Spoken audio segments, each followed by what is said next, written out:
We are concentrating really, really hard at the moment, and we found Tandi's tracks, but I think she's really hungry because they are so light in soft soil, making them nearly impossible to see half the time. I mean, this is relatively soft soil, and her tracks are just so faint and so shallow.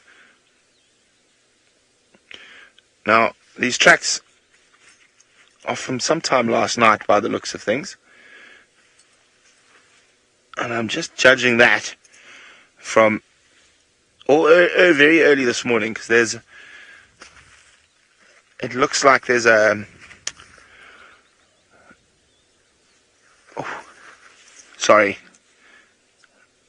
yeah, see, there's some little nocturnal insects over her tracks, or daytime insects, and I'm just trying to see if this wandering emerald spotted wood dove walked over her tracks. But they are so faint. They're very, very difficult to follow from the car at the moment. So I'm just going very, very slowly. So only tracks of Tandi. So what I'm doing is, yes, there we go. That's what I was looking for.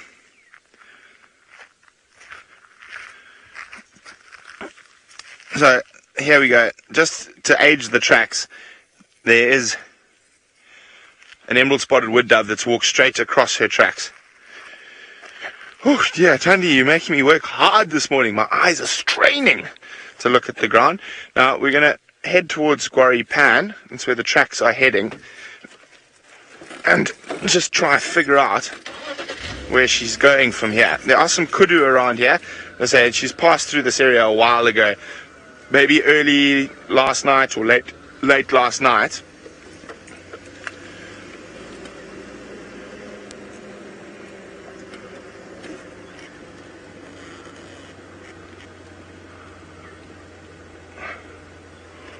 Okay, I'm going to get my concentration hat on properly now, because the soil becomes very hard up ahead, and I'm going to try to figure out from Gwari Pan which way Tandi went.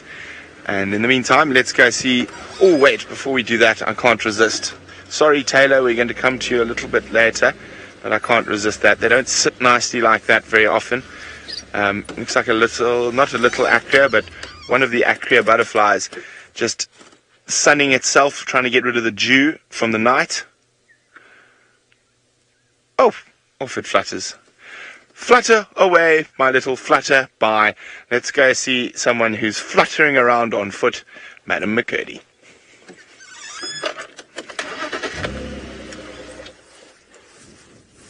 I'm sulky Susan today because my shoes are wet, and now my socks are wet, and I'm very upset. It's not nice to have soggy toes at 7 o'clock. No, it's not even, it's after 7 hours. It's almost 8 o'clock. I've got soggy feet. Andre, I think I need boots like yours. Leather ones. Those look like much better. Are your socks getting wet? No? Staying nice and dry? I'm sad now. Very upset about the fact that I've got soggy socks. Anyways, we're walking. We're trying to find an impala midden at the moment, so we can play a game of Bokdrol Spoeg, because, well, Jean-Andre is talking up a big game today, and he says that he actually has a silver medal from the Bokdrol Spoeg Olympics. Who had that gold? So hello, John Mike is a new viewer. It's great to have you on board. You've said, is this in Africa? It is indeed, but we're in South Africa, in the northeastern corner of South Africa. We're actually a stone's throw away from Mozambique, funny enough. It's that way. You can't see it. You won't see the beach if you look that way. You'll just see more bush. So yes, this is live, and it is also in Africa. And we're specifically in the area called the Sabi Sand, which is a part of the Greater Kruger National Park. Perhaps you've heard of that. And we're on bushwalk, looking for all sorts of things. But we're looking for impala dung at the moment. An impala is an antelope, very common one out here. And we want to play a game called Bokdrol Spoeg, which is basically the spitting of the antelope dung. And Jean-Ray, who's on camera with me, said that he is very, very good at it. But every time I've competed against anybody live, I've won. Have I not? But I haven't played for quite some time. So, you know, we'll have to see. Now, we're we're on impala plains, and I cannot understand why we have not seen one impala midden, which is ridiculous. You'd think that an area with that kind of name would mean that we would have some kind of antelope dung of some sort, but I don't know. We'll have to keep looking. We should have stopped earlier, but you don't want to use wet impala dung, though. That's, fresh one. Andre, is that the preferred one that you use? I'd rather take a dry one and let it moisten. Moisten is not get more moist in my mouth, because the heavier the dung, the further it goes. There we go. There's a secret tip. You might want to jot that one down in case you all start training for Bokdrol Spoeg competition. We need to have a big camp Bokdrol Spoeg competition. I think that would be a lot of fun. So we're going to keep searching and look for some open spots where we can find some dung, because I will be challenging Jandre, and I'm sure Herbie is going to partake too. Let's go to Tristan, who I think would be well experienced at the same game. Well, Taylor, I suppose yes. The answer to that is I would be quite well experienced at it, given that I've had to do it a few times, and we have a situation where Taylor has issued challenges to do this multiple times. I think Taylor enjoys it. I'm not a huge fan of it, just from a point of view that I think I've done it too many times to actually really have a sort of excitement for it anymore. It's something that you often do as a kid and try and see how far you can go. And I'm not sure about Taylor's theory, the heavier the better. It depends. I think aerodynamics is also got to play a part in it. You've got to have a ball that is not going to be held up in the wind by a flattened side. Well, Rebecca, the point is that you do not choose dung that is fresh enough to break up in your mouth. If you choose the right kind of dung, it's going to be nice and kind of crispy on the outside, which means it shouldn't break up at all. And the point is that you don't chew it as well. You're not supposed to chew. It's supposed to just go in and out, really. But you never know. Rebecca sometimes does these things and she doesn't know why. Bex, it's like your arm, isn't it? It's the same thing. Rebecca hurt her arm recently and she still doesn't know why it happened or what happened. But it requires a brace to go on, and she's now the one-armed bandit of the camp. And she seems to be very good with her left hand. Exactly, and I was just about to go to that point, Rebecca.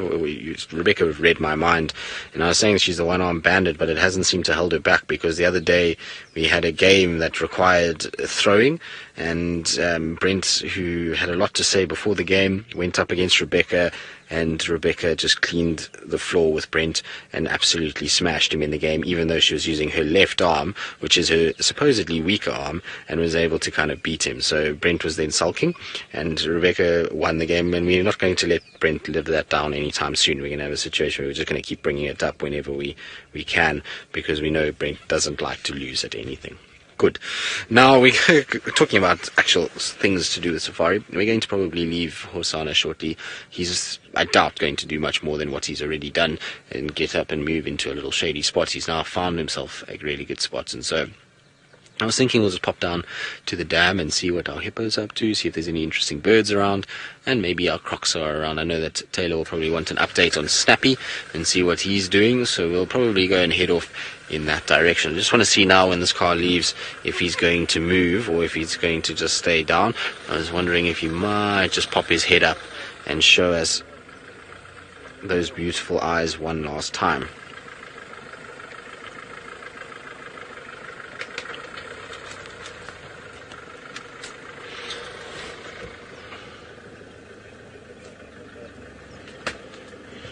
Tokyo, I mean, animals probably have a situation where there's instinct will be part of it. So years and years of evolution and in living in these areas, they'll know where, well, the habitat basically defines what their coat pattern will be and what their camouflage will be.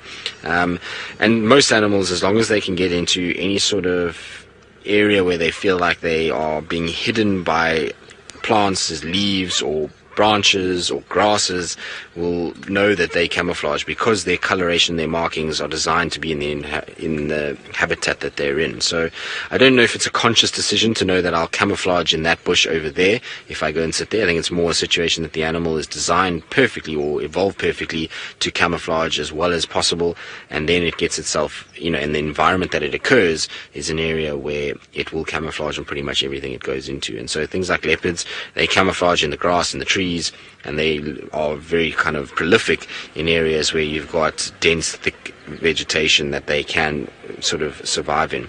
It's not to say that they don't do well in places like a desert where they'll use rocks and those kind of things to also camouflage. So I think it's more structure and the fact that they can get in behind something, that's whether that be leaves or branches, like I say, or some sort of structure. That normally is what an animal looks for. It's somewhere where it can basically hide more than anything else, and then its design and its actual evolution as an animal will hide it from there. So he didn't wake up like we were hoping. He has decided to carry on snoozing. So we're going to carry on, and we're going to go down to the dam, have a look what's happening. And while we do that, let's send you back across to Brent, who I believe is back on his vehicle and hopefully has a better Tundi update. Well, I just climbed off to prove Tristan wrong. Now, we've caught up with her. We've cut a big whack of time off our Tundi tracks, and she did it for us. So we've got two very distinct tracks. The one that we were following from earlier last night is that one there, going that way. She went and had a drink at the pan, then she went off that direction, and then just behind them, you can't really see it though, because the ground's quite hard. We've got her tracks. There's another track right there, going that way.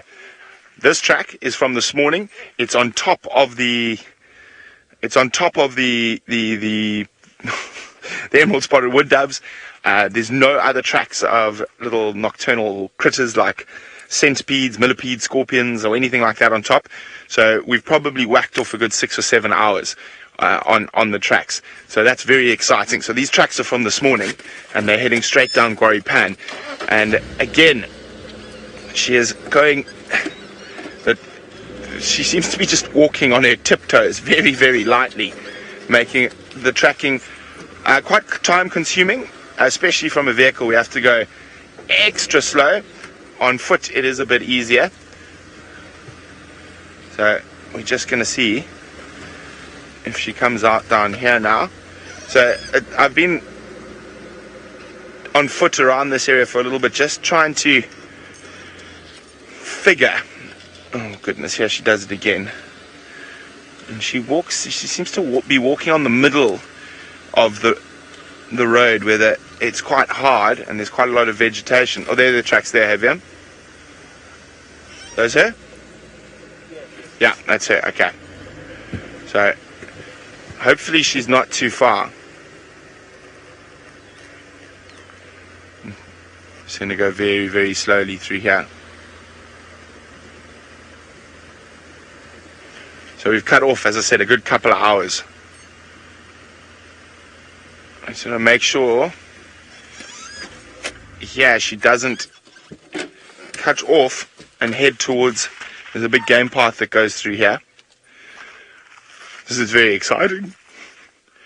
Okay, here she is. Still here. Now she walks on the hard stuff again. So, yeah, okay. She's carrying on. Just checking. There's another game path here. Okay, she's carrying on. So, she hasn't moved off the road yet. So, fingers crossed, guys. And these tracks are really fresh. They're really nice and fresh. I'm very excited about these tracks, as you might be able to tell.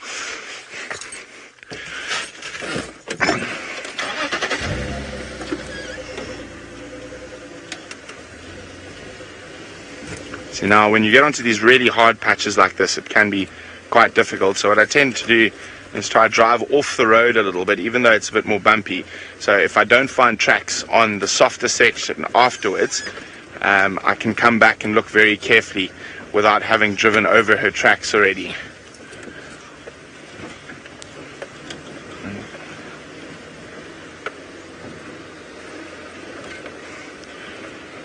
Okay. I'm really hoping we're going to find her and find her soon.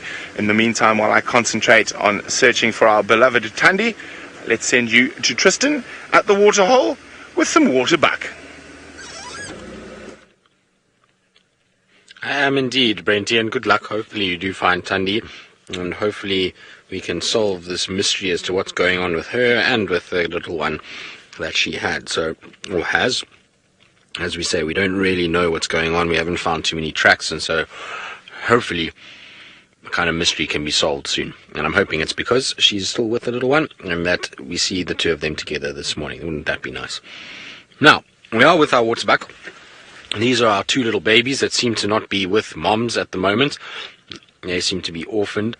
And yesterday there was 3 of them, but today, unfortunately, it only seems like 2. So either one found its mom, or it found a potential jaw that is not going to be very good for it. So I don't think Hosana was involved, but you never know. Maybe Tingana was around and he snapped up one of these little babies. I hope not, though. It's always when these cute little things like that, you don't really want to see them being killed and kind of being taken out. But this will be the prime kind of food source for one of our leopards. The clever thing with these little ones is they've obviously already learnt that friends can be made, and so they've positioned themselves right in the middle of an impala herd. So it will be very difficult for any leopard to get anywhere near them when they are like this, and when they are sort of in a situation where they are all together and they're using the impalas as basically a security system for themselves. So instead of having to deal with looking out by themselves, they've now got all these other eyes and noses and ears that are going to be able to help with their kind of safety. So clever little waterbuck. Amazing that at this age they've already learned that. But they do seem to be orphaned, because this is now, for me, the 2nd day in a row that they are by themselves. And so I feel pretty bad for them. Now, there's a vehicle coming down the road, so I just need to reposition slightly so that they can get past. Otherwise, it's going to be a bit naughty.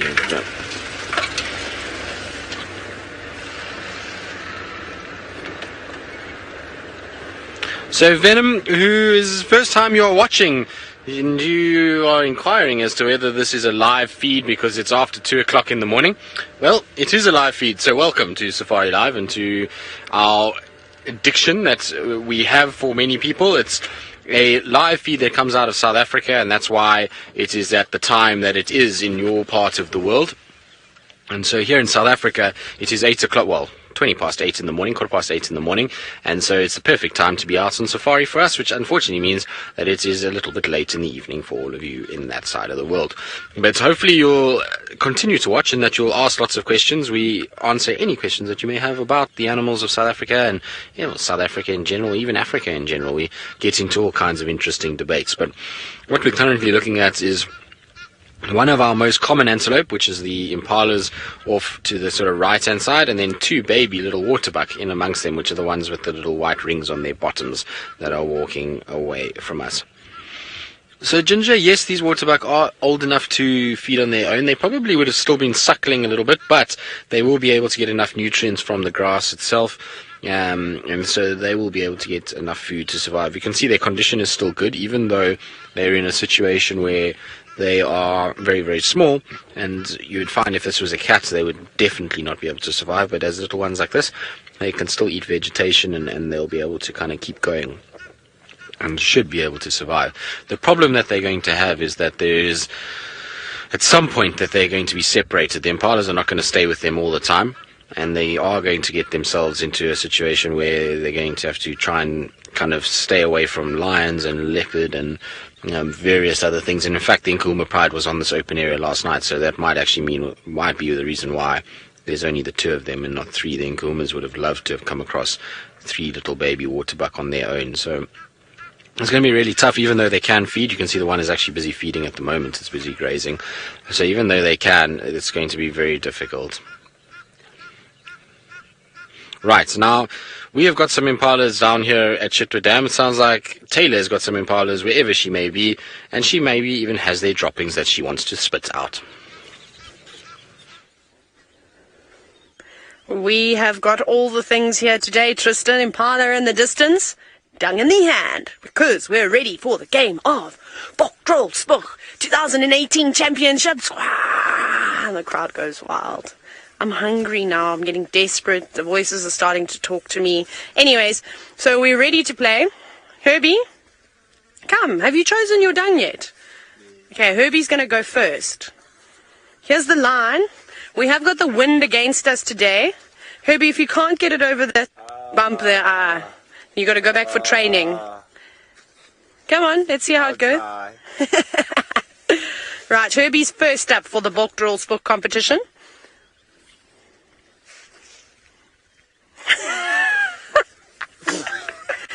Herbie, you didn't...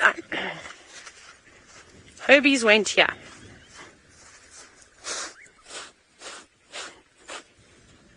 See, can you get me? No, that was better. Okay, Herbie, you can have this one because that was a better attempt. Over here. You draw an H.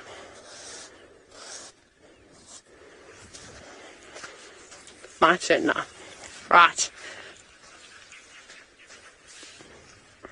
I'll make sure, that you don't pull a muscle while you do this. Okay, right. Apparently Conrad, who is our technical genius engineering person at the moment, says, what? Ek lyk soos ek kan Bokdrol Spoeg. There's my Afrikaans. I can't speak it very well. It's very funny when I try and say it. I probably said it wrong. Oh, no, it's correct. Okay, apparently I did it right. See, dry one, pop it in the mouth, put it in the oven for a little bit, swirl it around. Don't be afraid of it. Don't be afraid of the dung. Oh, I didn't mean to drop them that hard. Don't put binoculars down like that. They were supposed to land gracefully on my book. So I can't have nice things. Okay. Jean-André, you might want to move back a little bit more. Are you ready? I'm not going to do a run-up. It's got to get my little action. Actually, cell phone can also go off. We'll wait for the wind.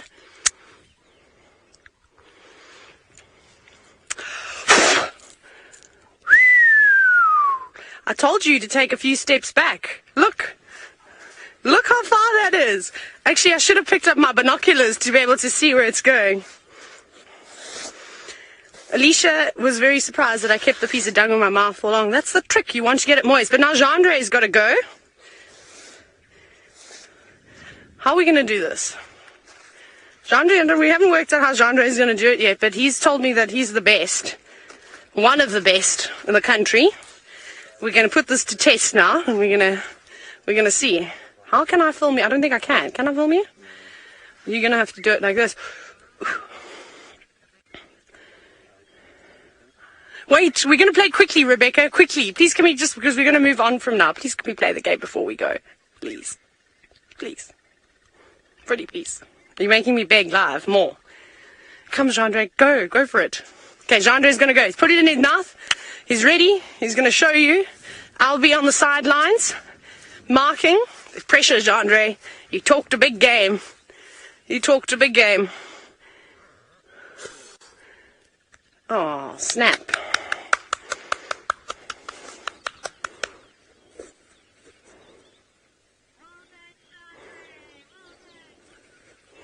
I'm done. I'm not really a spoil sport. Jean-André did win. Here is his. This is Jean-André's. Well, that probably needs to look like a J. And there's mine. Not too far apart. Not too far apart. Well done, Jean-André. Right, and on that very happy note, congratulations. We'll have to make him a medal or a crown. Off you go to Tristan, who is at the dam.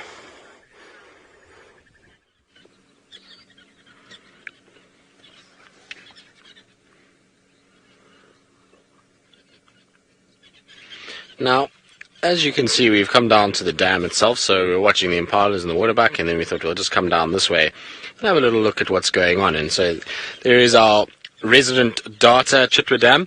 Amazing to think that we hadn't seen too many of these guys, and now it's kind of almost here daily, so very cool to see that bird. I've seen them here many, many times before, but we just haven't had them many around over the course of the last kind of couple months, and so nice to have them back and at least spending some time at the dam itself. Now they obviously spend a lot of time underwater, and now it's just drying itself. It's probably done its morning fishing already. It's important when fishing to get out early, as Brent will tell you. In fact, Brent and I were having a discussion about early morning fishing days this morning because we're refueling cars, and we were saying the smell of petrol reminds us of filling up boats and those kind of things early in the morning to go fishing. So we're actually talking about it. So the Dart has done its early morning fishing, and now it's time for a bit of drying out. But Chitwa Dam is as beautiful as ever. There's hippos, there's the Egyptian geese, the ever-present red-billed buffalo weavers, and so it's a nice place just to sit and take in the scenery and enjoy what's going on. Now, I must comment while we're sitting here is that I cannot believe Taylor has lost to Gendre. We're never going to hear the end of this now, which is going to be a disaster, and so I don't know how we're going to do this. Maybe Brent is going to have to try get involved and try and beat Gendre. Now, Joy, darters are not migratory, so they're not birds that will move because of a summer-winter pattern.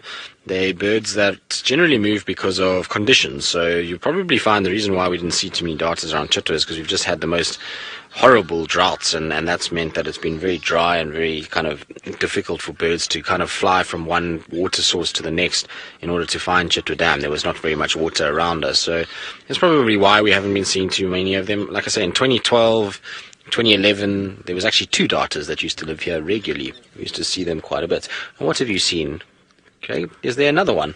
Yes, there we go. There's actually 2 of them. So hey, so as we were just chatting about 2 darters, there is actually 2 of them that are at Chitwa Dam now. So it just goes to show when conditions are better and you get a bit of rain and a bit of water that comes down, then you'll start to see your water birds coming back, and you'll start to see a lot more of them hanging around places like Chitwa Dam. So we should see a few open-billed storks here from time to time, and quite a number of the other birds that often migrate for water. So they might come in next summer after the rains that we've had this year. Good.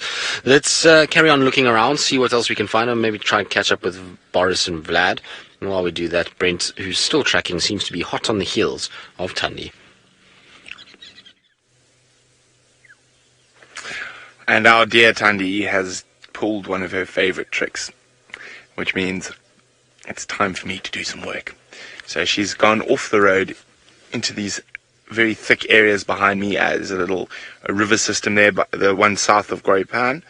Oh, there's a tiny beetle. Off. Ticklish beetle. Off. Yeah, tiny little beetle. Let him go. So the tracks are really fresh. We haven't heard any alarm calls in the area. She might be lying down in the shade in one of the Tamboti thickets. So I'm just going to take a quick stroll into that area. Probably not as fast as that beetle strolling. I'll go nice and carefully and quietly. It is quite a thick area. The grass is quite long. So fingers crossed that we're going to find Thandi just having a snooze, hopefully with a kill, and even more hopefully with Tlalamba. But only time will tell. In the meantime, let's go across to Tristan and some amphibious mammals. Indeed, our amphibious mammals are sitting right here, and hopefully, like we've been saying, that little Tlalamba is there with Thandi. Anyway, our hippos are doing their best submarine impressions today. Very few of them kind of keeping their heads up. They keep going way under, and then every now and then a head pops up and then goes down again. This sort of section on the left here is probably the most visible of our hippos today, which is a little baby with its mom.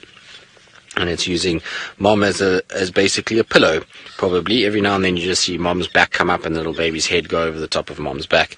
And they, like I say, just kind of lie on top. It's much easier to make mom hold you up and keep your buoyancy working than it is to do it yourself. And so I see them doing it quite regularly. Now, so far, no sign of any of our crocs. I'm looking around for them. I don't see them on the banks anywhere. I was hoping that they might be on the banks, given that it's a nice sunny morning and we've had kind of coolish conditions over the course of the day, or last 2 days. I would have thought maybe, just maybe, they might be sitting here. Ah, there's a little pied wagtail. You see him here, Craig. I like these birds. These are very, very cool birds. A beautiful little song that they've got, and then as you can see where they get the name wagtail from, they've got this long tail that is constantly bouncing when they stop walking. There we go. So if they walk, then the tail goes still. As soon as they stop, then it starts to wag again. Very cool little bird. And this one is called a pied wagtail, obviously because of its colorations. Black and white is pied coloration, and so they're pretty common here at Chitwa. There's 2 of them that you see regularly on this side of the dam, so towards the sort of island side. And then there's another 2 that hang around on the lodge side as well. So very cool little birds, and hopefully we'll get to see one of these maybe someday. One of the rarer wagtails that comes into these areas every now and then. There's certain wagtail species that occur in South Africa that are very, very rare. And in fact, this year, there was a new wagtail species that was seen in South Africa for the first time ever. So I wonder if we'll ever see something like that at the Chitwa Dam. Can you imagine? That would be quite fun to find a new species for South Africa. I doubt that they would come here, though. It's probably not the best place. Too many predators and other things in this area. I did not say a wagtail shrike, I said a wagtail. So that's all it's called, is a wagtail, pied wagtail, that is its name. Now, Craig, can you just have a look at that bird that's on the shore by one of our sandpipers, I would imagine. Oh, what's it got? Does it have a fish? It does have a fish. But it must have found that. It's a common sandpiper, but it must have found that fish on the shore because it didn't grab it from the water, just found it there. But it's going to eat it. I think it's the first time I've seen a sandpiper eat a fish of that size. Let's see. One needs to lubricate it. It's almost like eating sushi. Got to get the soy sauce sorted out, and then let's see. Are you going to swallow it? It looks almost too big for this bird. They don't have the right kind of shaped beak to handle this that well. I suppose it is quite pointy, but it seems to know what it's doing. It seems to be able to figure it out. It's just washing it a little bit and making sure it gets all the sand off. I wonder, like I say, I've never seen a sandpiper with a fish this big ever before. Come on, you've got to swallow it at some point. I think it's trying to work out how am I going to get this down without choking myself, which is going to be an interesting situation. Although I've seen herons and storks swallow things that you would never think a bird would be able to swallow, so I'm pretty sure this guy is capable of doing it. I wonder if maybe a greenbacked heron or something might come and chase it and steal it, though. So Wisteria, that's probably exactly what it's doing, is getting rid of sand and debris and all kinds of other things that's on the bird itself. It's also probably a situation where it's trying to get it kind of positioned in the right way, as well as trying to stun and kill it, so it'll kind of bash it about a little bit. You see there, it's shaking it, trying to kind of probably get all the movements out of it, and then it's just washing it off after putting it in the sand, and then it will start to feed on it. But it's really kind of carried it along, quite far along the bank. I'm surprised. You see what it's actually done? It's broken that fish up. It's not swallowed it whole, which is very different to most fish eaters. So the kingfishers will all swallow whole, herons will swallow whole, but that sandpiper just broke that fish up and swallowed it in small little bits, as opposed to really big chunks. Amazing to see. There we go, just finishing up the last few scraps, the tail and maybe a bit of the head that is left over.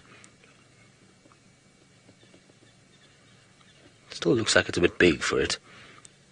Crazy though, that was very, very cool. Not every day that you get to see that, that's for sure. Good, well, no sign of our crocs. I think we're going to probably start meandering off of Chitwa Open. There are some guests that are staying in another part of the lodge and on that side, so we don't want to disrupt them this morning. Obviously they want their peace and quiet, so we're going to just head off from this area. You can see our little waterbuck have been left by themselves now, unfortunately. The impalas have moved off, and so they're going to have to be a little careful. I suppose there are still some impalas milling about in areas, but they found themselves some shade, and they're just sitting in amongst the shade now, having a bit of a break. Shame you two. What has happened to your moms? Because there's been no waterbuck kills, and a big female waterbuck would be easily sort of an animal that we would find remains of. So I wonder what the story is with these two. Anyway, we'll just keep monitoring them. Hopefully they make it, and hopefully they continue to grow and get stronger. Wouldn't it be a cool success story if the two of them survive and they stay as little friends as they go? Right, now while we carry on away from Chitwa, let's send you back across to Taylor, who's seemingly got away from Genre, is now strolling down the road.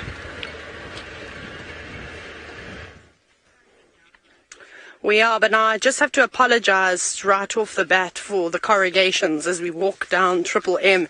It's very, very bumpy here, as you can see, even when you're walking. It's so hard to stay steady. But luckily, Genre has got the most amazing camera work you've ever seen in your entire life. I'm just joking. It's just, of course, every time we come down Triple M, that's the first thing we say. Ha ha! Look at what is at your feet. This is not good. No, it's not my toes, Rebecca. It's a buffalo footprint. A very fresh buffalo footprint. And one on its own, which means that there is a dugger boy laying about. And there are some wallows up ahead. So we need to be careful here. We must be vigilant. Herbie actually did this to me. He pointed to me and he went. Which means buffalo footprints. There's a buffalo around here. Be aware. So we are going to be aware. We're not going to make as much noise as we have been on the rest of the walk. So, see, he was walking here. Step, step.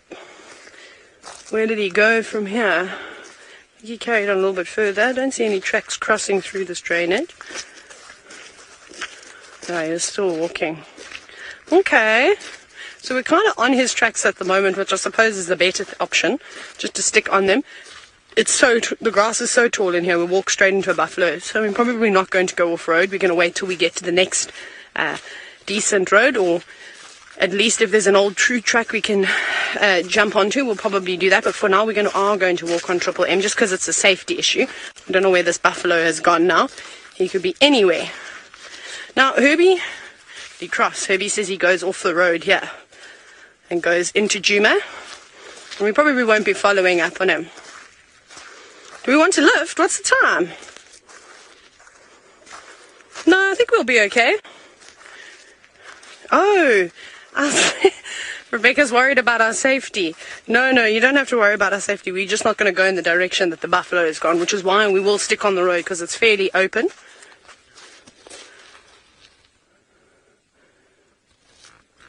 Okay, Herbie's saying come.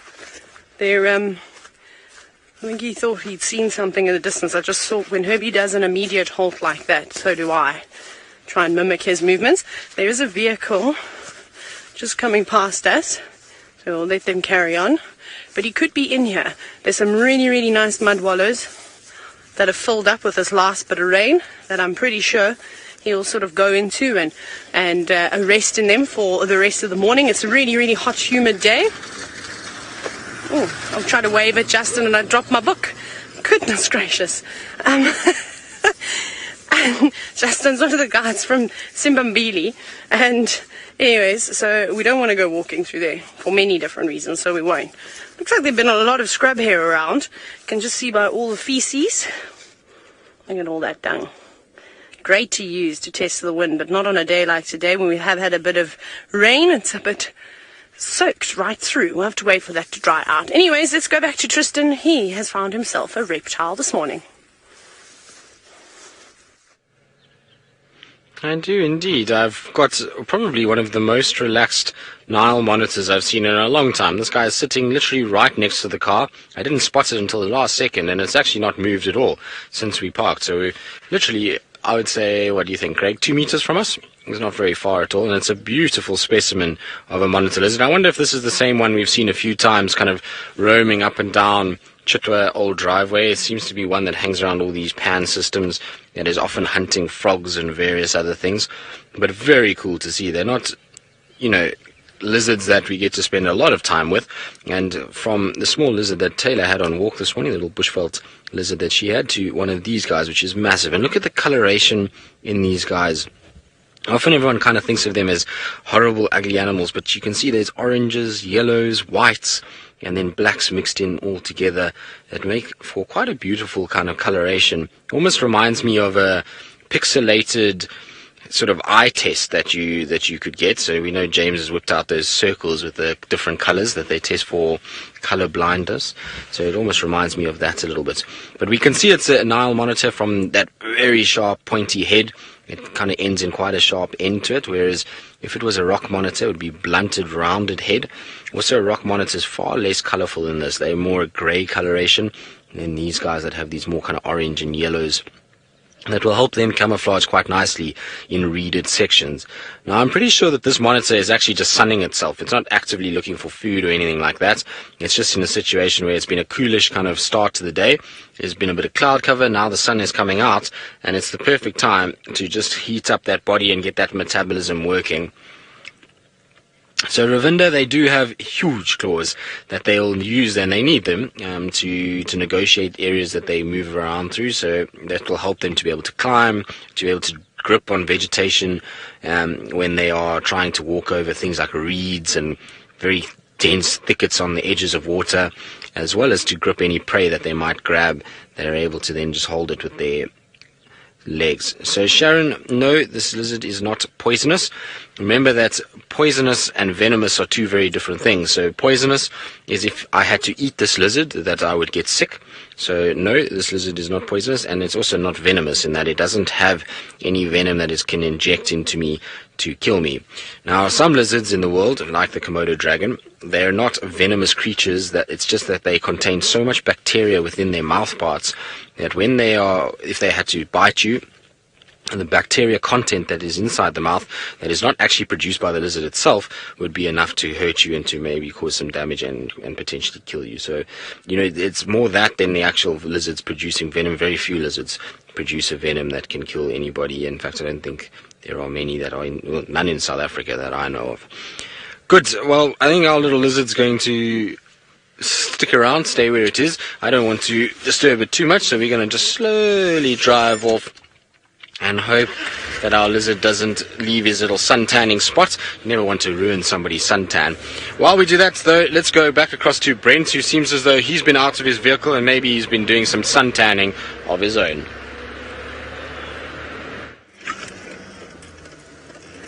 We haven't been doing some sun tanning. We've been doing some sweating. It's quite humid. And we can't find any sign in it there, but the grass is chest high on me. We found one spot in the river where it looks like a short animal has moved through the grass. You can see the dew is disturbed, but it could be a bushbuck, it could be a duiker. It's not necessarily a leopard, but she's close. So if she is on the hunt, which it looks like from the track she is, we're going to try second guess her and move around towards the Nyala Road North. She might come out there. And just unfortunately, I've marked the last tracks for whoever's on bushwalk this afternoon, if they want to come have a look in this area, if we don't find any more tracks along the way. Now, she has been favoring this river system here.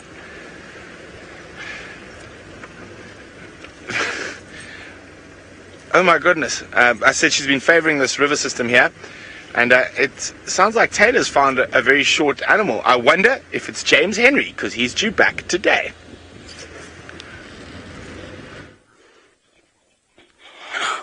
No, Brent, he's only arriving back a little bit later. This, however, is a Speak's Hinge tortoise that is on the move. Hello, Speak's Hinge tortoise. Don't get eaten by the ants. There's lots of ants following it around. Now, there's plenty of things for it to be eating out here at the moment. There's lots of mushrooms, lots of fungi, and especially after the rain, millipedes, which we know is a favorite of the Speak's Hinge tortoise. It's really cool to hear them crunching. Actually, that just sounds like a growl more than anything. That's not the sound that a Speak's Hinge tortoise makes when it eats millipedes. But anyways, and it's moving through here. It's quite a nice little spot underneath the various flowers. There was some flannel weed, obviously the Weltherias and things too. So it's able to feed out in the open on some flowers, but with a bit of cover. Because there are lots and lots of critters out here that would find a tortoise to be quite tasty. Not me, or Jean-Andre, or Herbie. We'll probably give it a skip. and it's retracted its head back in. It's a little bit nervous of us. And of course, this tortoise doesn't hang around camp, so it's not used to people.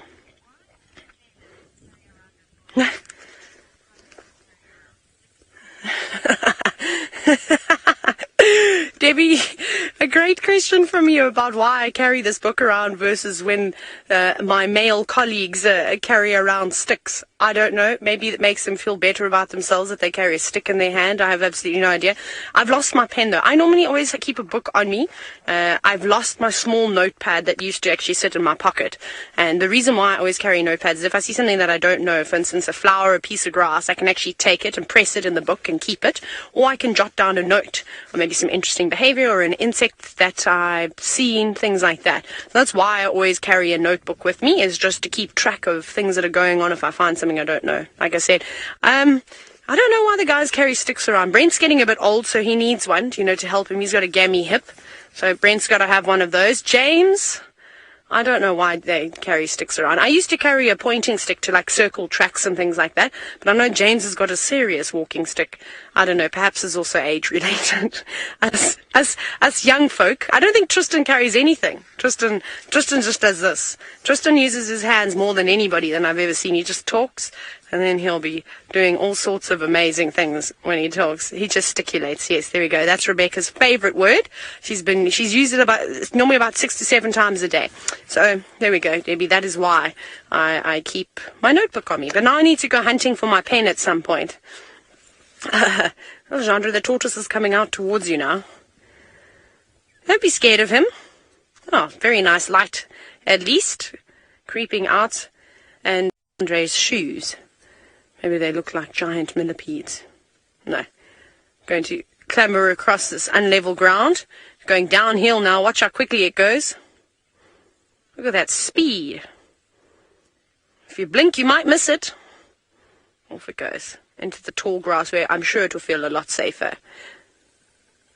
Off we go. Bye-bye. Enjoy your day. I'm sorry I don't have any grapes for you. Only Gregory gets grapes. Gregory is the house tortoise. So we're still walking through this sort of very tall, long grass at the moment. Being very careful. As you sort of seen there how unlevel the ground is with the tortoise. There are lots of spots like that that have, like I said earlier, filled up with water. And we did take a shortcut, trying to stick to some of the shorter grass, because we're quite far away from home. And we don't want to bump into this buffalo. The buffalo are not particularly happy, although I've never come across a happy buffalo in my entire life ever. I don't think I will. Let's go this way. Let's not walk through the grass, because it's itchy. Oh, well, Brent's buffalo that he had was a little bit further away from the one that we had. Let's go across to him and see where he is now. Well, I think the reason Taylor carries a book is if she doesn't write her name down and read it before drive every day, she won't remember it. And with her clumsiness, she might want to think about carrying a stick so she doesn't fall over so much. Okay, so we are still desperately searching for Tundi. As I say, I think she's gone into that horrible block. She might be out hunting, so let's have a quick look at Buffels Hook Dam, and then we're going to go down in Yala Road North, just in case she's somewhere in here. Now, I was chatting to Veer and I was just saying, I just wish we could hear the alarm calls of a kudu or impala or bushbuck, nyala, anything that's relatively relatively big, so they're not alarming at birds and slender mongoose like squirrels and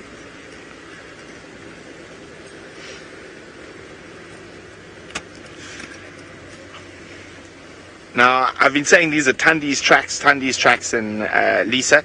I know it's Tundi's track because of the area it's in. I mean, it is possible it could be another female, but the fact that I've also found where she was scent marking, scraping, it's almost certainly Tundi. She spends a lot of time in this area here. This is sort of the core of her territory at the moment, around Guaripan, Drakensberg, that area, with Shiduli moving in to the west.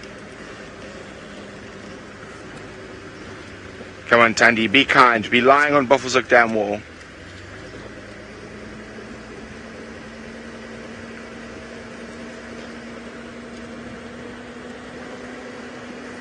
Okay. Any tracks here? Any tracks here? We're about 30 seconds from Buffelshoek. Vim, apart from hippos, what do you think is going to be at Buffelshoek? Blacksmith Lapwing. No, Vim, I want mammals. No, don't play it safe, Vim. Don't play it safe. I'm probably going to be wrong, but I'm going to go, come on, please be a leopard. Rebecca wants a giraffe.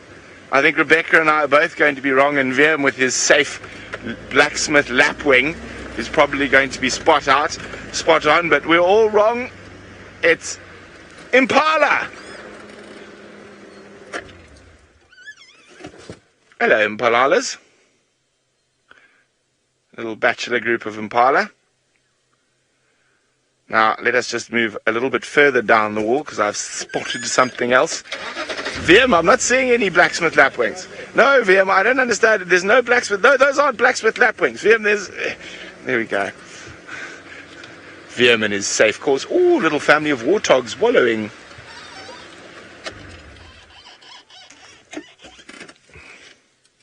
So there's lots of tundy food, but no tundy.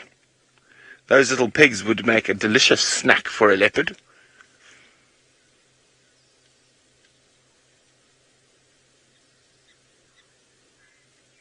So it's not uncommon to find quite a few different species of animal coming down to the water at this time of the day as it starts to heat up. Well, you got a little piggy having a drink.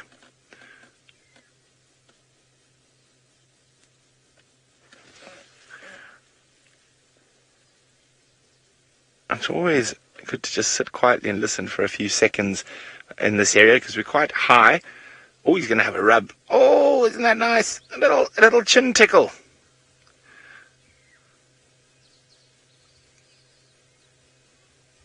Little nose rub, little chin tickle.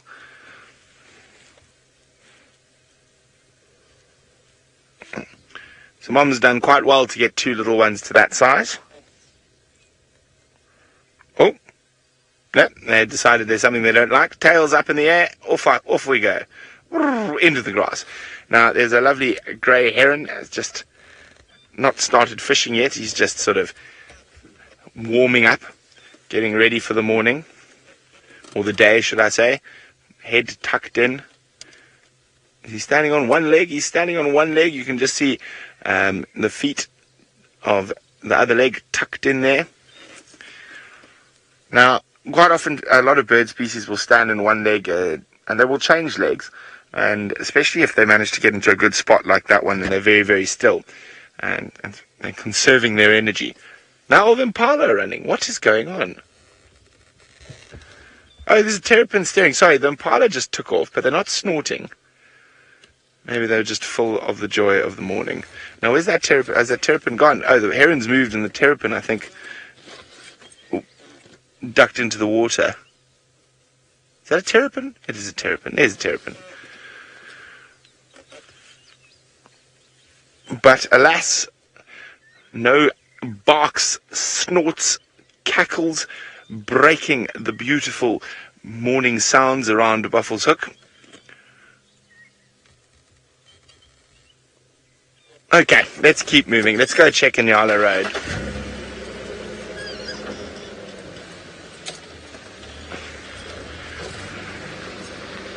Now, as I said, warthogs are quite often a very tasty snack for a leopard. Eloise, they are dangerous, but they're not that small. They're short, but they're not small. I mean, a big male warthog weighs over 100 kilograms, which is over 200 pounds, I think. Yes, over 200 pounds. And the little pigs are not nearly as dangerous, but there's still a lot of meat, and quite a lot of animals seem to find them quite tasty, including certain human beings. When on our family farm, whenever there was a big celebration, we would have a warthog on the spit, and it is quite delicious. Right? Have you ever had warthog on the spit, Vildy? It's very good. Very good. My mom's got a secret marinade for it. Yeah, you get spare ribs, you get chops, you get everything. So you put the whole warthog on the spit on a rotisserie wheel thing that rolls. Yes, it's very, very tasty. Yes, ice pine, not quite ice pine, but yes, very, very warthog's very nice meat. Of course, no warthogs are eaten by human beings in the Sabi Sands, only eaten by leopards and lions and hyenas and wild dogs. And occasionally cheetahs for the little ones. But cheetahs, I've seen warthogs chase cheetahs quite often. I've seen warthogs chase leopards and even chase a lioness. So they are quite feisty. But you have certain leopards in particular that will specialize in warthog, and lions. Lions will often, if there's the right type of soil, so up in northern Botswana, the lions would often dig them out of the soft sand. Hukamuri is a bit of a warthog specialist himself. He likes hanging about warthog holes, waiting for them to pop out, or sometimes he'll go in and grab them. Quite a few of the leopards in the Masai Mara are warthog specialists. I've forgotten the name of that big male, but we've actually watched, Davi, and I watched a leopard go completely under the ground, a massive male leopard. We could not even see his tail, and he came out with an adult female warthog from underground. So certain of the cats will specialize. It's also because warthog are a nice constant food source, unlike the zebra and wildebeest that move out of an area quite often. Warthog are permanently in an area, and they are permanently going towards their dens. So they're easy to find. And if you're patient enough, if you can dig them out, or you just wait. Often leopards will wait above on top, and that's a good spot to catch. Now, we're about to go head down towards Inyala Road North, and sometimes the gremlins do live there. So before we get attacked and have to fend them off, and I don't have my stick to chase them, let's go see how Taylor, and maybe Taylor swats gremlins with her book. I've actually used it with flies mostly, because you can really get under there, you can hit them like cricket, hey? But not, no, I don't, how do you even hold that? No, it doesn't work. But it does work because you've got a larger surface area, so your accuracy improves. Anyways, we are looking at a large fruited bush willow. Can you hear that sound? In Afrikaans, they call it a raasblaas, because the leaves make this noise when the wind blows through them. So raas. Can you say that word properly, Jean-Drake? Ras. You must roll your R when you say it. Means noise. Does mean noise, hey? Yeah, noise. Noisy. And then blare is leaves. But ras, blas, noisy leaves. So there we go. It's a little one. The elephants, however, have eaten most of it. As you can see, they've dwarfed it down to size quite nicely. Maybe the kudu have been culprits too. But we normally see elephants coming and feeding on the bark of this tree. Yes, Rebecca, it is a great musical instrument. You can make many sounds of things in the bush. Okay, I'm done making noise now. Normally I do that in the kitchen. I'll bang pots. Well, actually, I'll just stir my coffee 300 times and make sure that especially when it's in the French press, then I just really give it a good stir and try and make as much noise as possible. I'm a bit like a child most of the time. I don't know why.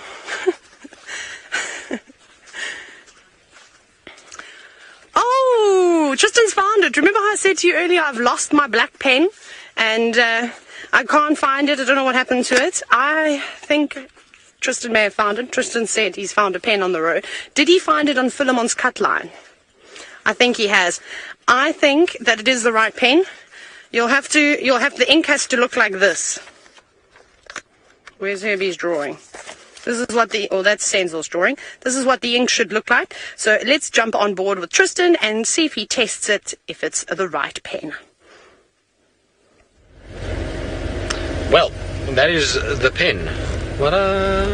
So that is what we found on the road, and I'm pretty sure it's Taylor's pen. It looks like the right kind of consistency. Black, the color is black, right, Rebecca? I think it's supposed to be a black pen. And let's see, what does it write? We'll try and write. Okay, and that's the consistency of the pen, Rebecca. Are we right in saying that is the right pen? Did we find the right pen? It is the correct pen. There we go. So we have hit the nail on the head. Now I think we should play a game of hide and seek and get some riddles and clues until Taylor can find her own pen once again. Craig, should we hide her pen and then give her clues to try and get to her pen this afternoon? So for afternoon game drive, she has to try and... Oh, she's not here this afternoon. She's off this afternoon. Taylor's on a drive off this afternoon, so she won't be out. Maybe we should just hide it anyway and she can try it tomorrow morning. It can be like a treasure hunt exactly for her pen. We'll just hide it somewhere and then she'll have to answer clues. And if she doesn't get the clues right, she doesn't get her pen back. Okay, Taylor, we shall do that. I shall hide it for you, and then tomorrow morning you will have to try and find your pen on drive again. So that's what we're going to do. I just need to remember that I must do it this afternoon. I don't want to do it now because in case Taylor has an idea of where I am and then she's going to be on the sniff. We're going to hide it somewhere on Djuma Game Reserve with a whole bunch of clues that have to get Taylor to the pen. Well, maybe I think actually Taylor should include all of you in this. We did a treasure hunt a while ago, didn't we? Yes, we did. And we had to answer clues and stuff. And so I think we should do another one, but this time the quest is Taylor's pen and to basically get her pen back. I'm just not sure that FC would want me to get Taylor her pen back because Taylor uses her pen sometimes to write down notes on FC, and we were just laughing about it, Craig and I, because you always know when Taylor has found a note to write down because all of a sudden her head drops and she gets her book and then she's writing and the little golden ponytail is wiggling. It's much like a hyena's tail when it's excited. It just gets like a little wiggle and she writes and then she puts her book back down and then we hear about it in the next meeting that we have. Isn't that right, Rebecca? Am I right? Did I get that right? I think I did. It's quite funny to watch. Nailed it, exactly. Exactly. So we nailed it. So maybe Rebecca and the likes wouldn't want me to give Taylor back her pen, but we'll do a treasure quest tomorrow morning. The ink outs, yes, I suppose we can take the ink out, yes. Maybe we should hide different parts of her pen in different places. It can be like she has to find everything to be able to use the pen again. Maybe that's a good idea. Treasure quest for Taylor, finding her own pen once again. That's what we're going to aim for.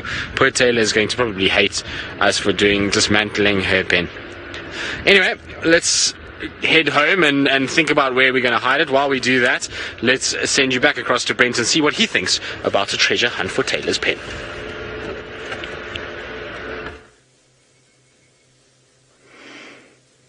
I don't know. I don't know about this treasure hunt. I'd be quite scared of hiding anything from Taylor. She can be quite feisty at times. But we do have a lovely big kudu bull. Now, we've definitely failed in our cat search this morning, but it's nice that there are fresh tracks of tundi around. It bodes well for this afternoon. I was really hoping he would start barking and Tundi would just step out onto the road in front of us. But alas, no such luck.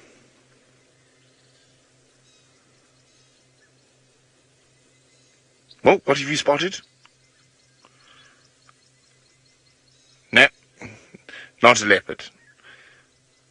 But I love kudus and the male kudus with these spectacular horns.